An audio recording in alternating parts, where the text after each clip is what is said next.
Hey, good morning, everyone. Happy Saturday to you. I'm Charlie Edcity. And I'm Brandon Hamilton. Welcome to the last day of the month. We'll get to those stories in just a moment. But first, who's that? It's meteorologist Elita Loresca. Hey there. Hey, guys. Great to see you, Brandon and Charlie. Great to be here on this Saturday morning. I know those of you that woke up earlier are like, wait a minute, wasn't Kevin out there?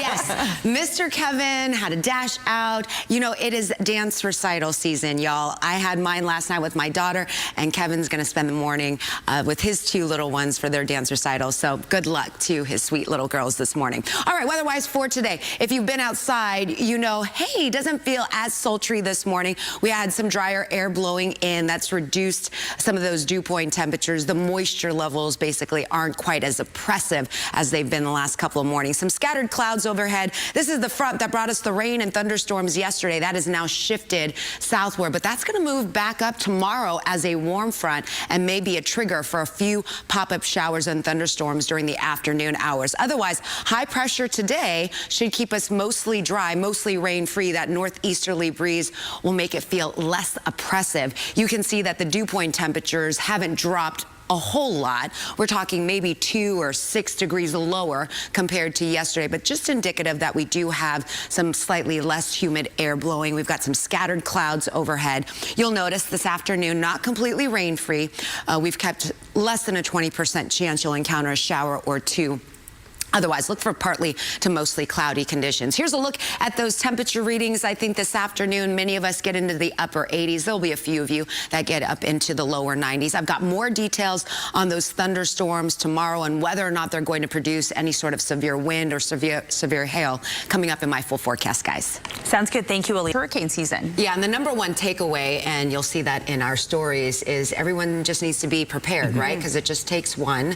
Yeah. We knew that going into last year. Into last season, and thankfully this morning we're still nice and quiet across the Gulf. Yeah. And I know, let's keep it that way at least for the next couple months or so. Not so getting dispersed, they're getting what we called sheared away. There's some very strong winds. Tropical cyclones do not survive under a high wind shear environment, and that's what's happening just to the south of Baja California. Now, it is still a tropical storm at this area, but it is going to continue to encounter those strong winds, and that's going to continue to weaken the storm. That's what we want happening to us in July, August, September, October is high wind shear. So hopefully we get some of that coming up here in our hurricane season. But the Eastern Pacific starting off with maximum sustained winds of the system at 40 miles per hour. And you can see that the forecast is calling for it to weaken over the next 24 hours. Something else that the National Hurricane Center is monitoring, another batch of showers and thunderstorms coming off the coast, the southern coast of Mexico. They're giving it a 40% chance of developing here over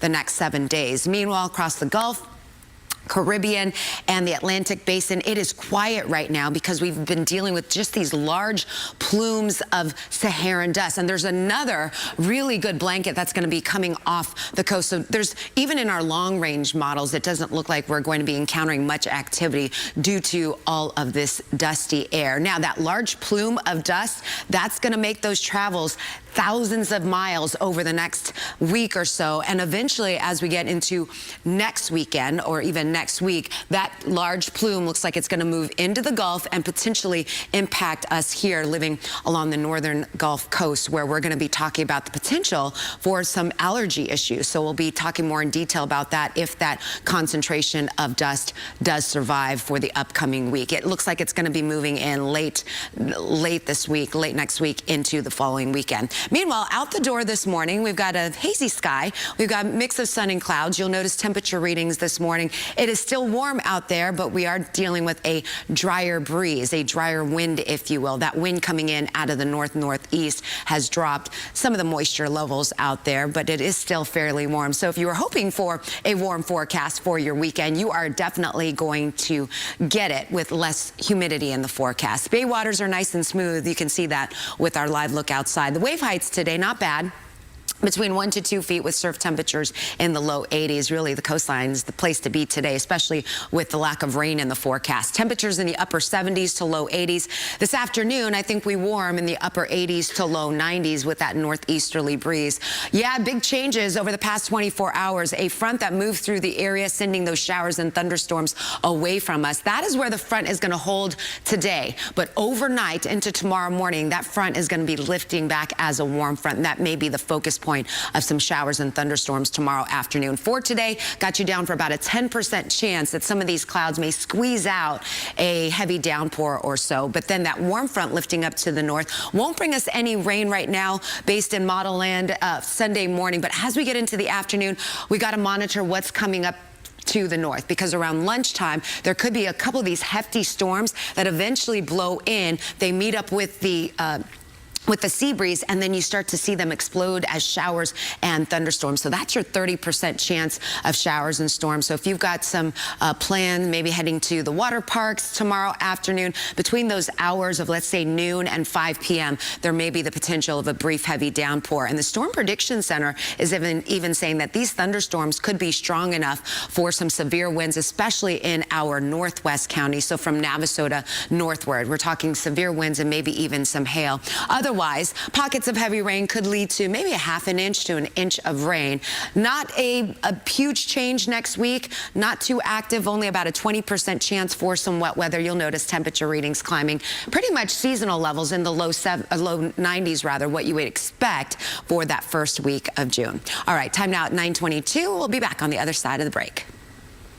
Meteorologist Elita Loresca here. Yes, thankfully no extreme weather for us today. We've got extreme steam that's holding off until we get into next week. That's when those temperature readings will be returning into the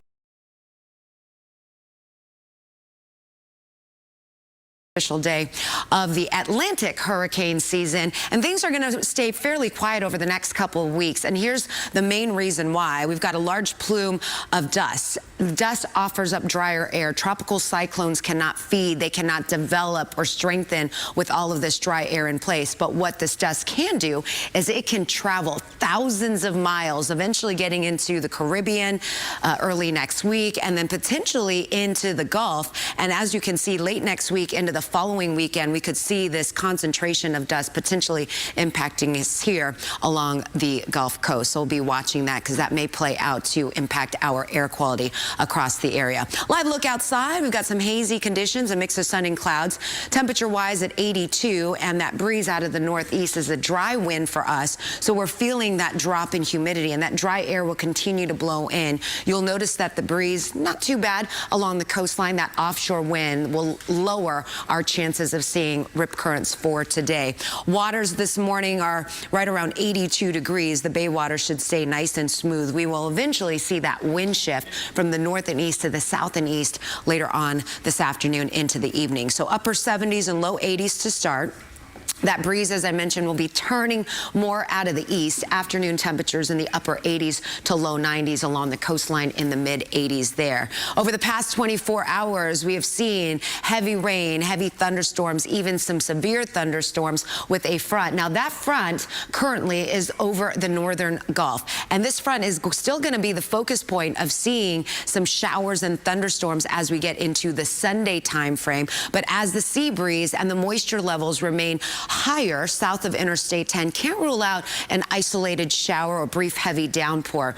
Not enough ingredients for a thunderstorm, but just be aware that we could see a brief shower later on today. Meanwhile, here comes that warm front that lifts to the north around Interstate 10 by tomorrow morning. Doesn't have a lot of moisture to work with, so we should stay dry for Sunday morning worship. But heading into the afternoon, notice the heavy downpours that start to form. Those are going to be drifting southward. So around the Houston area, they could be weakening at that point. But I think between 3 to 6 p.m., just be on guard. There could be some rain, maybe a couple thunderstorms in your area. And that thunderstorm could be on the strong to even severe side. The Storm Prediction Center does have a level 1, even a level 2 north and west of town where those thunderstorms form. And when we talk about the severe weather threat for tomorrow, it is going to be isolated winds of up to 60 miles per hour, maybe even some hail. And again, mainly north and west of town, with rain accumulations in those areas where it is more favorable, anywhere between a ½ inch to an inch will be more likely,